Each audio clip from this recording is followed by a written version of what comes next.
श्री महावीराय नमः। जय आत्मा, जय आनंद, जय देवेंद्र, जय शिव, जय शशिकांता, जय सरिता, जय अजय, जय मंजुला। उपाध्याय भगवान श्री जितेंद्र गुरुवे नमः। गुरु कृपा से गुरु चरणों में रहकर जो भी ज्ञान सीखा उसमें से कुछ आपके समक्ष रखने का प्रयास करूं। श्रमण भगवान महावीर स्वामी की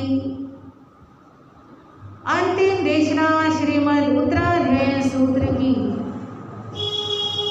पावन पवित्र आनंददायी कल्याणकारिणी वाणी आप श्रवण कर रहे हैं दूसरे अध्ययन के माध्यम से, जिसका नाम है परिशः प्रविभक्ति। वीर प्रभु के अंतिम क्षण के रत्न जड़ित है बोल, मानव तेरा नयन को खोल, मानव तेरा नयन को खोल। वीर प्रभु के अंतिम क्षण के रत्न जड़ित है बोल, मानव तेरा नयन को खोल, मानव तेरा नयन को खोल। फरमाया है प्रभु महावीर स्वामी ने कि साधकों, साधना के मार्ग में अनेक रुकावटें, अनेक बाधाएं, अनेक विघ्न उपस्थित होते हैं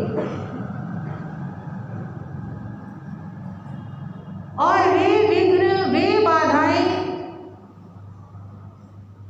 कभी कभी तो सुविधाओं के रूप में आते हैं और कभी कभी दुविधाओं के रूप में भी आते हैं।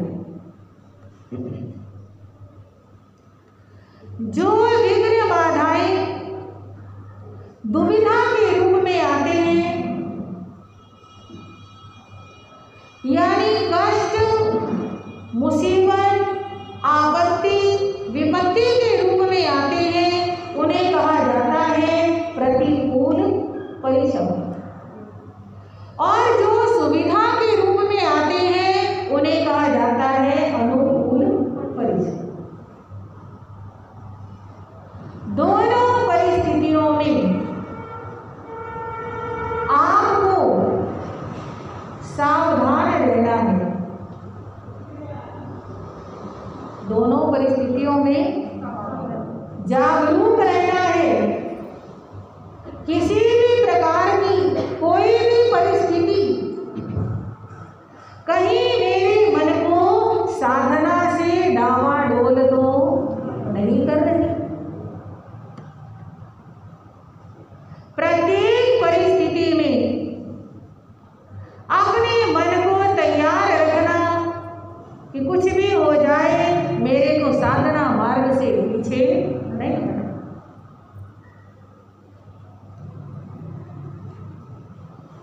कुछ ऐसे होते हैं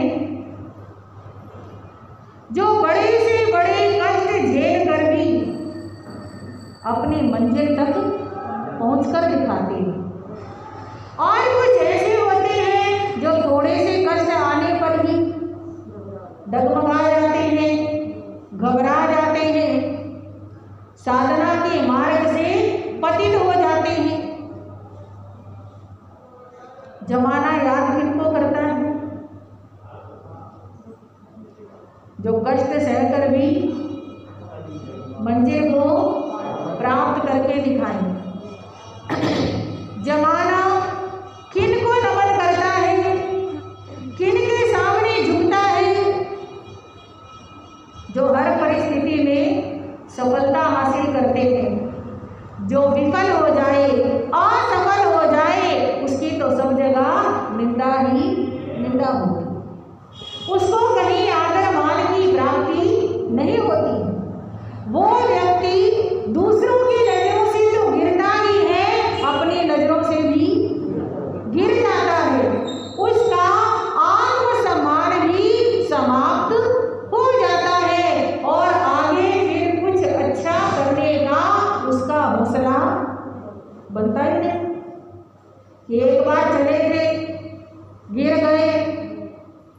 अब दोबारा हिम्मत करे ना करे,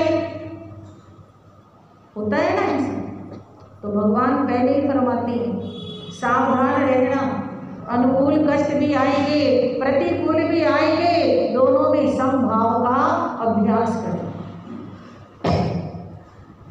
22 प्रकार के परिश्रमों में सबसे पहला परिश्रम आपको बताया था क्षुधा परिश्रम, अर्थात भूख का कष्ट। दूसरा परिचय है पिपासा परिश्रम, अर्थात प्यास का कष्ट। अब साधु को तो भिक्षा में मिल जाए तो ले लेना, और नहीं मिले तो और आगे गवेषणा करना।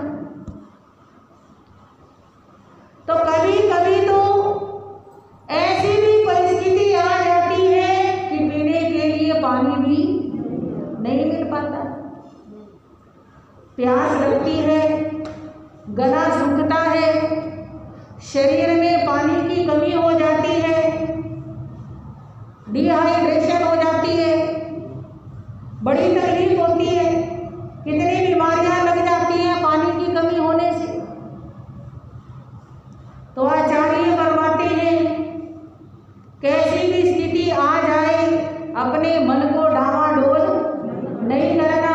ये कैसा साधु जीवन है, यहाँ पीने के लिए पानी भी मांगना पड़ता है, पीने के लिए पानी भी कभी कभी मांगने पर भी नहीं मिलता है। तो इस प्रकार अपने मन को क्या नहीं करना, डामाडोल नहीं करना। हमारे पूज्य गुरुदेव उपाध्याय श्री जितेंद्र मुनि जी महाराज साहब फरमाया करते हैं, उन्होंने हमें उत्तराध्याय सूत्र का स्वाध्याय कराया है और बहुत अच्छी प्रकार से एक एक चीज का उदाहरण दे दे के समझाया है। उन्होंने कहा है कि एक बार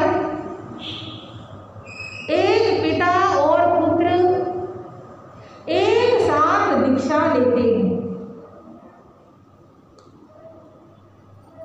बहुत पहले का जमाना, इतने नगर, इतने गांव और इतना कुछ नहीं होता था। बड़े लंबे लंबे सफर करने के बाद कहीं कोई गांव आया करता था, तो रास्ते में चलते चलते प्यास लगी। अब जो पिता है वो मन में सोचते हैं कि जो मेरा पुत्र मुनि है उसको क्या लगी है, बड़ी प्यास लगी। नदी किनारे सफर चल रहा था, रास्ते में नदी आई तो पिता के मन के अंदर मोह जाग गया। उन्होंने मन में विचार किया कि मैं आगे निकल जाता हूं बाकी संतों को लेकर के, इससे चला नहीं जा रहा, प्यास की वजह से धीरे धीरे अपने आप आ जाएगा। और इनडायरेक्ट मन में ये भाव था कि अगर ये पानी पीना चाहे तो पी सकता है। ये सोच के वो तेजी से आगे निकल गए। वो पुत्र जो मुनि बना हुआ है वो पीछे रह गया और फिर उसने नदी देखी। सिंपल सी बात है, प्यास लगी हो तो गंदा पानी भी अच्छा लगता है। और नदी का वो चमकता हुआ सुंदर सूर्य के प्रकाश में साफ निर्मल स्वच्छ पानी देख करके वो शिष्य नदी के किनारे आता है और पानी पीने के लिए अपने हाथों में ऐसे अंजुली पानी की भर लेता है। और पानी भर करके जब मुंह के करीब लाता है तो अंजुली के पानी में भी धूप की किरणें पड़ रही। अचानक अंदर से आवाज आई, भगवान ने कहा है एक एक बूंद के अंदर असंख्य जीवन। अपने इस एक जीवन के लिए इतने सारे जीवन को मैं कैसे खत्म कर दूं, मैं कैसे मार दूं। इतने सारे जीवन को मारने से अच्छा है कि ये जीवन ही क्या हो जाए, खत्म हो जाए। ऐसा विचार किया, मन में दया की भावना आई। जो अंजलि में पानी लिया था वो बड़े आराम से नदी के अंदर ही छोड़ दिया, और जो कच्चे जल को स्पर्श करने से दोष लगा था उसकी मिच्छामी दुक्कडम कर ली। करने के बाद वहां से चल पड़ा। प्यास इतनी अधिक है, ऐसे लगता है अब प्राण निकलेगी, अब प्राण निकले, चलने की शक्ति भी खत्म हो गई। वहीं पर किसी पेड़ के नीचे पड़ी लेना करके लेट गया, और जैसे ही लेटा है प्यास के मारे उसके प्राण निकल गए। प्राण निकल गए पर संयम से डामाडोल नहीं। और जो संयम में इतना पक्का है वहां से काल करके आत्मा देवलोक में पहुंच गई। और जैसे देवलोक में पहुंचे हैं, 3 ज्ञान, मति ज्ञान, श्रुति ज्ञान और अवधि ज्ञान, 3 ज्ञान प्राप्त हुए हैं। अपना पूर्व भव देखा तो वो सारा का सारा दृश्य नजर आ गया, और अपने मोह में पिता के मन में जो भाव आए थे वो भी उस समय तो पता नहीं चला। उस समय तो अनुमान लगाया जा सकता है कि दूसरे के मन में ये भाव होंगे, कल्पना की जा सकती है। अपनी सोच के मुताबिक दूसरे की सोच को समझा जा सकता है। पर जब देव बन गए तो एक चीज सामने नजर आई, मन में विचार आया कि मैंने तो संयम में रह करके अपना जन्म सफल कर लिया, मैं तो दोष लगाने से बच गया, पर जो मेरे पिता मुनि हैं उनको क्या लग गया, दोष लग। मैं देव हूं, मेरे अंदर ऐसी शक्ति है जो मैं अपने पिता के दोष को क्या कर सकता हूं, उनको दोष मुक्त बना सकता हूं। तो ऐसा कहते हैं वो देव उसी शरीर में आ जाते हैं जिस शरीर को छोड़ के क्या बने थे, यानी पुत्र मुनि का शरीर वहीं पे पड़ा हुआ है, जंगल के अंदर ही, पेड़ के नीचे, शरीर वहीं पे ऐसे का ऐसा। तो वो आते हैं और आ करके उसी शरीर में समा जाते हैं, और जल्दी जल्दी चल के, क्योंकि अब तो देव है ना, तब तो प्यास लगी थी, कष्ट था, वेदना थी, चला नहीं जा रहा था, अब तो देव शक्ति आ गई है। अब वो फटाफट चल करके आगे आते हैं, और आगे आकर के सारे मुनियों को वंदना करते हैं, पर अपने पिता मुनि को वंदना नहीं करते। अब बाकी मुनि पूछते हैं कि आप अपने पिता मुनि को वंदना क्यों नहीं करते? तो फिर वो बताते हैं कि मेरे जो पिता मुनि हैं उनके मन के अंदर मुझे लेकर के मोह का भाव जाग गया, और उनके मन में ये भाव आया कि हम सब आगे चले जाएंगे तो पीछे से पुत्र क्या कर सकता है, पानी पी सकता है। इस विचार से वो मेरे को पीछे छोड़ करके आ गए, और इस प्रकार उन्होंने क्या लगा लिया, दोष लगा लिया। अब पिता के मन में भी भाव आया कि हाँ, मेरे मन में बात तो ऐसी आई थी। उन्होंने प्रायश्चित किया, आलोचना की, और उस मुनि से पूछा कि मेरे मन के इन विचारों का आपको कैसे ज्ञान हुआ, और आपसे तो चला भी नहीं जा रहा था, आप इतनी जल्दी आगे कैसे आ गए? तो वो देव कहता है कि जो आपका पुत्र मुनि है वो तो अपने प्यास के परिचय को सहन करके देवलोकगामी हो चुका है, अब वो जीवित नहीं है। अब वो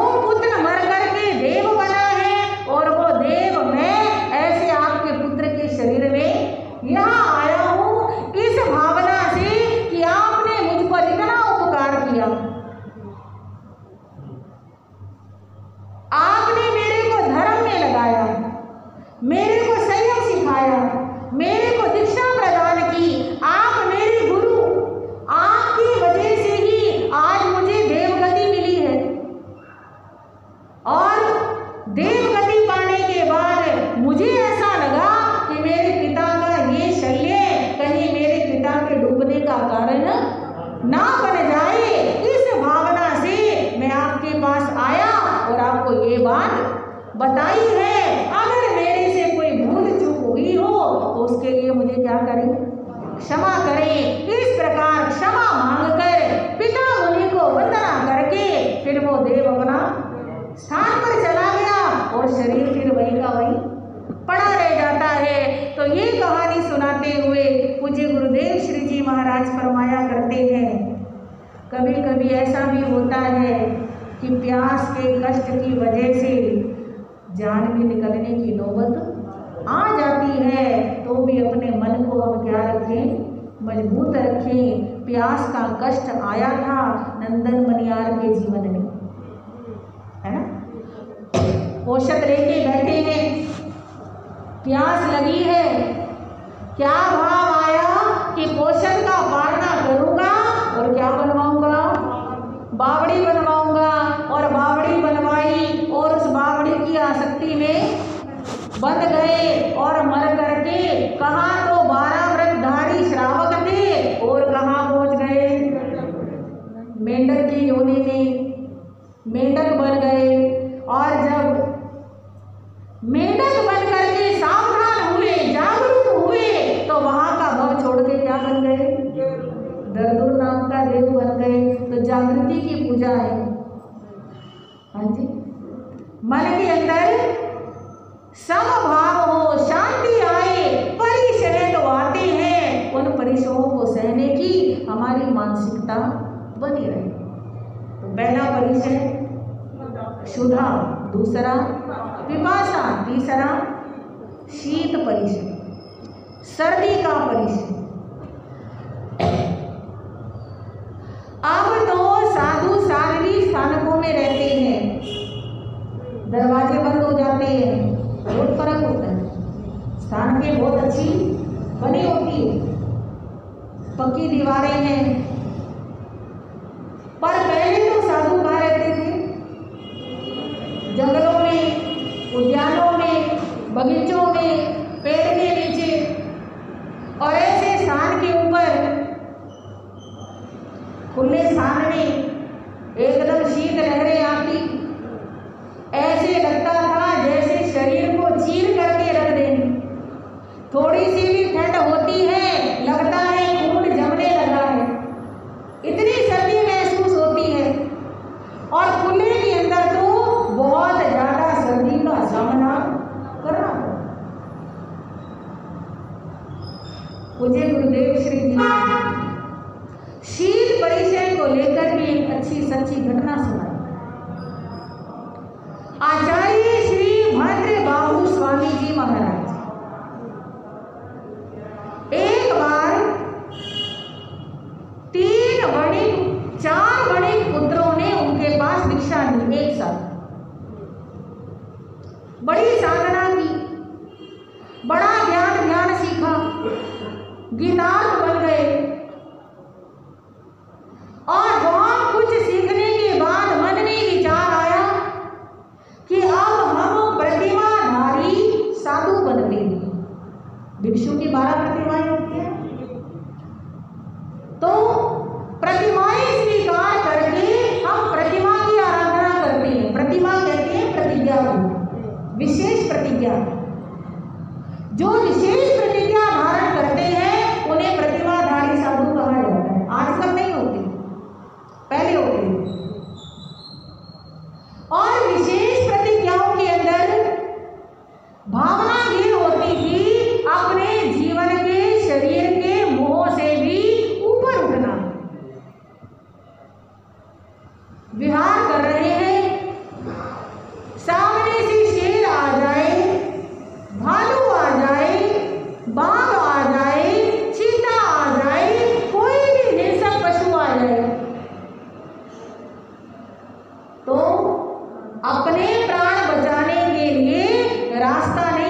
निकलते। समझ आ रही है?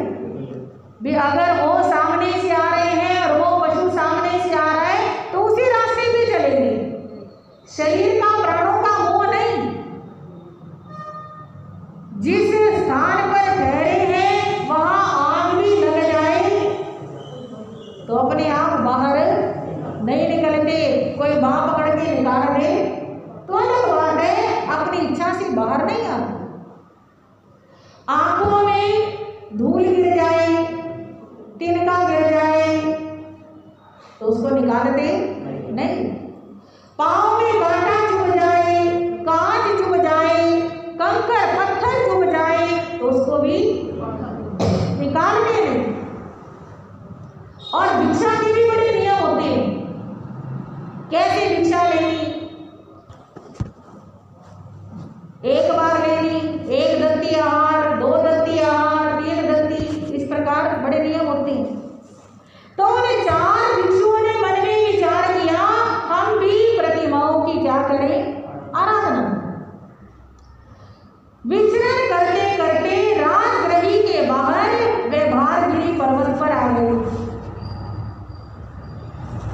उस जमाने में भिक्षा के लिए केवल एक ही बार होते, यानी सामान्य परिस्थितियों में अगर उपवास का पारना है, बेले का पारना है तो 2 बार भी उठ जाते थे।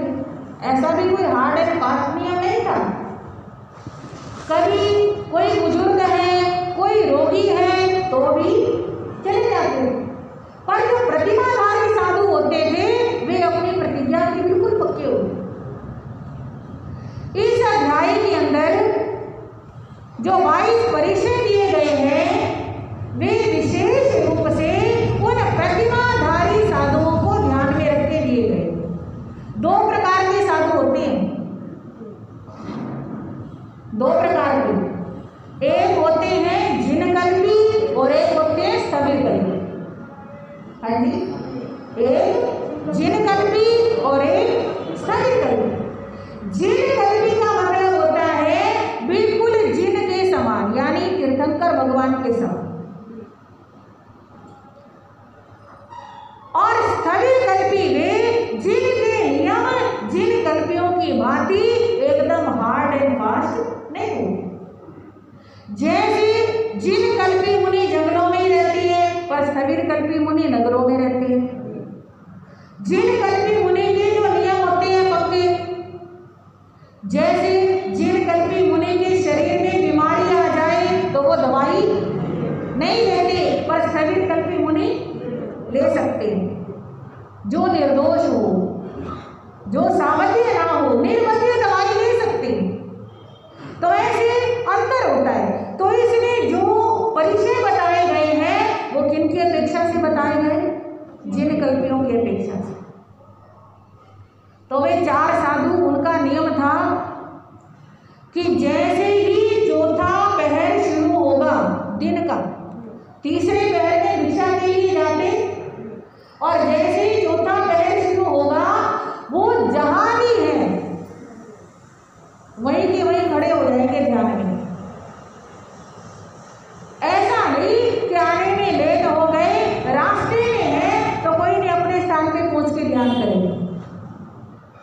स्थविरकल्पी मुनि तो अपने स्थान पे जरूर पहुंचता है, पर जिनकल्पी का यह नियम होता है कि चौथा पहर शुरू होते ही ध्यान में खड़े हो जाना।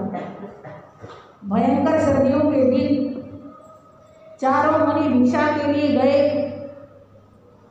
और वापसी में एक मुनि तो वे भारगिरी पर्वत पर पहुंच गए, पर वहां जो गुफा थी, जो ध्यान करने का स्थान था, उस तक नहीं पहुंच पाए।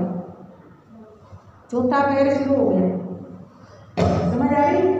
और अपने नियम के मुताबिक वहीं खड़े हो गए। दूसरे मुनि वे भारगिरी पर्वत के नीचे तक, तलहटी तक पहुंच गए, ऊपर नहीं चढ़ पाए।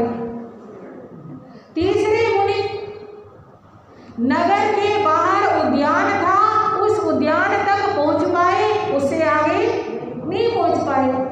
और चौथे मुनि नगर द्वार तक यानी चारों अलग अलग जगह पे हैं। एक नगर के द्वार पर, एक उद्यान के पास, एक पर्वत के नीचे, एक पर्वत के ऊपर, पर गुफा से बाहर।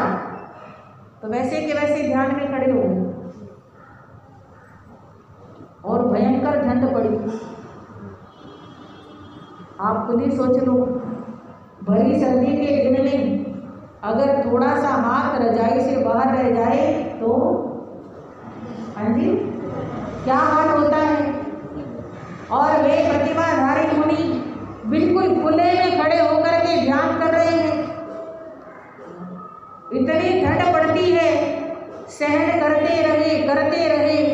ऐसा कहते हैं पहले पहर में जो पहाड़ के ऊपर मुनि थे वो काल कवलित हो गए। दूसरे पहर में जो पहाड़ के नीचे थे वे शरीर छोड़ गए। तीसरे पहर में जो ज्ञान तक पहुंचे थे उनका देहांत हो गया। और चौथे पहर में जो नगर द्वार पर थे वे भी काल। तो शीत परिचय जितना हो सके सहन करने का प्रयास करें। ऐसा भी नहीं करना कि बीमार पड़ जाए, हॉस्पिटल जाना पड़े, एडमिट होना पड़े, दवाइयाँ खानी पड़े, अपने आप को भी मुश्किल और समाज को भी मुश्किल। स्थगित करती मुनियों के लिए कहा है, वैसे मर्यादा होती है कि इतना वस्त्र रखना, इतने से ज्यादा वस्त्र नहीं रखना। पर अपना अपना शरीर है, अपनी अपनी सहन शक्ति है। कोई तो ज्यादा ठंड में भी बीमार नहीं पड़ता और किसी की इम्यूनिटी कमजोर है, थोड़ी सी हवा लगते ही जुकाम बुखार हो जाता है। तो अपनी क्षमता को देखते हुए एक चादर ज्यादा ले लो, पर जबरदस्ती नहीं करनी। ऐसा भी कहा गया। ये साधना का मार्ग है, इसके अंदर किसी भी चीज के लिए कोई भी जबरदस्ती नहीं है। इतना समझाया है जितनी अपने में शक्ति है उतना सहन जरूर करे। शक्ति है और सहन नहीं करे तो शक्ति खत्म हो जाती है, कम हो जाती है। और शक्ति नहीं है और बहुत ज्यादा सहन करे, मान लो एक छोटे बच्चे के ऊपर ज्यादा बोझ लाद दो तो फिर क्या होगा? वो सामान भी खराब और वो बच्चा भी खराब। तो हिसाब से, तरीके से अपनी अपनी सहन शक्ति को देखते हुए परिचयों को सहने का क्या रखें? भाव रखें। तो पहला परिचय है क्षुधा, दूसरा पिपासा, तीसरा शीत और चौथा है उष्ण परिचय, गर्मी का परिचय। पहले भी गर्मी पड़ती थी, आज भी पड़ती है। और पहले इतने साधन नहीं थे जितने आज, और जितने साधन हैं उतनी ज्यादा गर्मी और बढ़ रही है। पहले जंगल थे, पेड़ पौधे थे, ऑक्सीजन देते थे, कार्बन डाइऑक्साइड खींचते थे, वातावरण में इतनी गर्मी नहीं थी। आज भी गांवों के अंदर चले जाओ तो आपको बहनें पेड़ के नीचे बैठी हुई मिल जाएंगी। पेड़ के नीचे बैठती हैं और जो हवा चलती है उसी में ऐसे लगता है कि स्वर्ग हो। पर शहरों के अंदर पक्के मकान, ऊंची ऊंची बिल्डिंग्स, हवा आने का कहीं से कोई सोर्स नहीं है, और आती भी है तो आसपास के घरों से एसी की गर्म हवा आती है। तो इन चीजों ने प्रकृति को, पर्यावरण को इतना खराब किया है कि गर्मी और ज्यादा बढ़ती जा रही है। पहले मकान भी कच्चे होते थे, कच्चे मकानों के अंदर गर्मियों में ठंडक और सर्दियों में गर्मी रहती थी। अब इन पक्के फर्शों के अंदर ये जो मार्बल लगने लगे हैं, टाइलें लगने लगी हैं, जो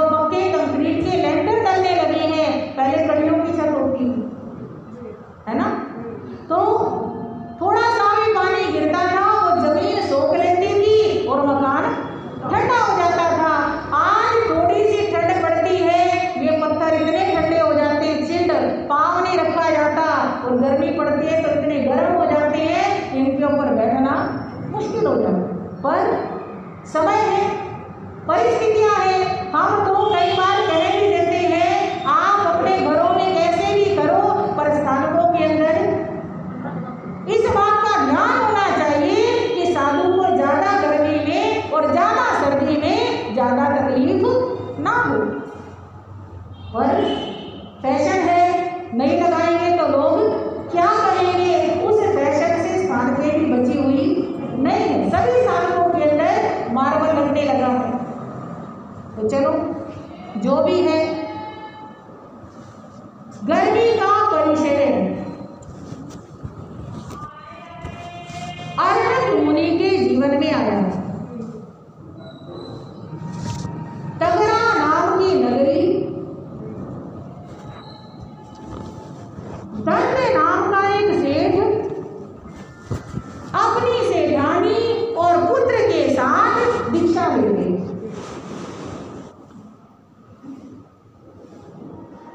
पिता बड़ी उम्र के हैं, वो स्वाध्याय ज्यादा नहीं कर पाते हैं, ज्यादा याद नहीं कर पाते हैं, रिवीजन नहीं कर पाते हैं। तो उनकी भावना रहती है मैं स्वाध्याय नहीं कर सकता, मैं सेवा तो कर ही सकता हूं ना। और जो पुत्र मुनि है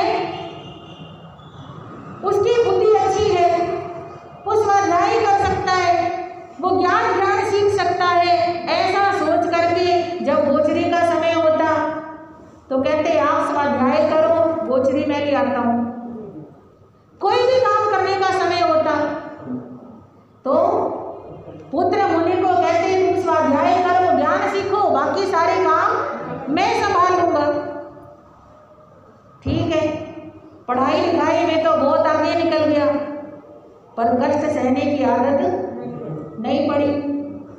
कहते हैं ना, जैसे पौधे को वृक्ष बनने के लिए अगर छाया चाहिए, पानी चाहिए, तो धूप भी जरूरी है, आंधी तूफान और तेज हवाएं सहना भी जरूरी है, नहीं तो वो कच्चा रह जाता है। ऐसे ही अर्णव मुनि कष्ट सहने की आदत नहीं पड़ी। समय आने पर पिताजी का देहांत हो गया और उनके देहांत के बाद अब तो गोचरी के लिए खुद ही जाना पड़ता है। भयंकर गर्मी है, नीचे पांव जल रहे हैं, ऊपर सिर पर धूप है, चक्कर से आने लगे। एक मकान की छाया देखकर उसके नीचे खड़े हो गए और उस मकान में रहने वाली जो स्त्री थी उसने अर्णव मुनि को देखा, चढ़ती जवानी, सुंदर रूप, आकर्षित हो गई। महल से उतर के नीचे आई, मीठी मीठी बातें की और ऊपर ले गई। आपको भिक्षा के लिए कहीं भटकने की जरूरत नहीं है, यहीं पे आ जाओ, मैंने बहुत कुछ बना रखा है। अच्छा अच्छा भोजन मेराया और कहा लेकर के कहाँ जाओगे, यहीं बैठ के कर लो। कहते हैं ठीक है, अभी तो गर्मी बहुत है, वहीं बैठ के भोजन करने लगे और बस और बातें और बातें और बातें। अभी जाता हूँ करते करते शाम हो गई, सूर्यास्त हो गया, अब क्या करूँगा जाके। और धीरे धीरे जैसी संगत वैसी रंगत, वहीं पर ढल गया, वहीं पर रह गया, वापस आया ही नहीं। अब पिता मुनि तो देवलोक हो चुके थे, माता को पता चला कि मेरा बेटा गोचरी लेने गया था, अभी तक वापस नहीं आया। अगले दिन भी नहीं आया, तीसरे दिन भी नहीं आया, चौथे दिन भी नहीं आया। अब माँ सोचती है मैं जाती हूँ और अपने बेटे को ढूंढ करके लाती। माँ भी साध्वी है, ममता भी है और बेटे के कल्याण की भावना भी। ममता का मतलब बेटे के कल्याण की भावना होना चाहिए, बेटे को डुबाने की भावना नहीं होनी चाहिए। बेटे का कल्याण हो, बेटा तरे इस संसार से, इस भावना से वो ढूंढ रही है, गली गली जा रही है, मोहल्ले मोहल्ले में जा रही है, आवाजें लगा रही है और आवाजें लगाते लगाते ऐसी बेभान हो गई वो खुद भी अपना होश गवा बैठी। लोग समझने लगे ये तो कोई पागल है, हाल ही ऐसा हो गया। वो खुद ही भूल गई कि मैं भी कोई साध्वी हूँ, मेरा भी संयम है। मिल जाता है तो खा लेती है, जहां मर्जी सो के रात बिता लेती है और सुबह उठते फिर आवाजें लगाने लग जाती है। और बहुत समय बीतने के बाद उस गली में जाती है जिस गली में उसका बेटा रह रहा था। अरनक अरनक करते करते उस गली से निकलती है, उस मकान के नीचे खड़ी होकर आवाज़ें लगाती है और वो शब्द उसके कान में पढ़ते हैं। वो सोचता है ये तो मेरी माँ की आवाज़ है। खिड़की से झांक करके देखा, मेरी माँ ही है। उतर के नीचे आया, कहने लगा माँ मैं हूँ अरनक, मैं तेरा बेटा अरनक। और वो माँ जो पागल हो चुकी थी, जो होश खो बैठी थी, जिसे अपनी कोई सुध बुध नहीं थी, उसने जैसे ही अरनक को देखा कहने लगी तू मेरा बेटा अरनक नहीं है। मेरा बेटा अरनक तो वो है जिसने साधु का सफेद बाना पहना है, जिसके मुंह पे मुपट्टी है, जिसके कंधे पर रजोहरण है, जिसके हाथ में झोली है, झोली में पात्रे हैं, जो 5 महाव्रत पालना है, वो मेरा बेटा अरनक है, वो मेरा बेटा नहीं है। अब माँ की हालत देखी, माँ के शब्द सुने, अंदर में बड़ी लज्जा आई, बड़ी ग्लानि आई। एक तरफ मैं जो साधु जीवन को बुला लेता और एक तरफ मेरी माँ जो मेरे लिए ऐसी हालत में पहुंच गई। बड़ा मन में विचार आया, कहने लगा माँ मैं गलत रास्ते पे चला गया था पर अब तू मेरे को सही रास्ते पर ले आई है। उसी समय जो बाना उतार के रखा था पहन करके आ गया और कहने लगा जितने मैंने कर्म बांधे हैं उतने मैं सारे कर्म क्या करूँगा, तोड़ूंगा। उसी मकान के सामने एक पत्थर की शिला, उसके ऊपर लेट गए। गर्मी की वजह से, गर्मी सहन ना होने की वजह से मैंने ये साधु जीवन छोड़ा था और अब मैं गर्मी की ही आतापना क्या करूँगा, ग्रहण करूँगा। गर्मी की आतापना लेकर के ही अपने कर्म काटूंगा। तपती हुई जलती हुई शिला के ऊपर लेट गया, साधना में स्थिर हो गया और माँ को बड़ी तसल्ली हुई कि शुक्र है मेरा बेटा जो भटक गया था वो पुनः अपने रास्ते पर आ गया है। ऐसी महान माँ, हाँ जी, थोड़ा सोचने की बात है। माँ तो उसे कहते हैं, आज भी कोई माँ होती है, हाँ, मेरे बेटे से स्थानक नहीं आया जाएगा, मेरे बेटे से अमल नहीं होएगा, मेरा बेटा तो कर ही नहीं सकता है। ये भी कोई माँ होती है जो अपने बेटे को स्थानक तक नहीं ला सकती है, जो अपने बेटे को गुरुओं के उपदेश तक नहीं सुनवा सकती है। ऐसी माँ का कोई फायदा नहीं है। माँ बनना है तो अरनक की माँ जैसी माँ बनना जो उसका कल्याण करे। और अरनक ने भी अपनी माँ का पूरा कर्जा उतारा। तो इसलिए कहते हैं गर्मी का परिश्रम। पहले जमाने में कई साधु साध्वी और आज भी बहुत सारे साधु साध्वी आतापना लिया करते। 12 बजे ऊपर जाके खड़े हो जाएंगे धूप में और क्या लेते हैं।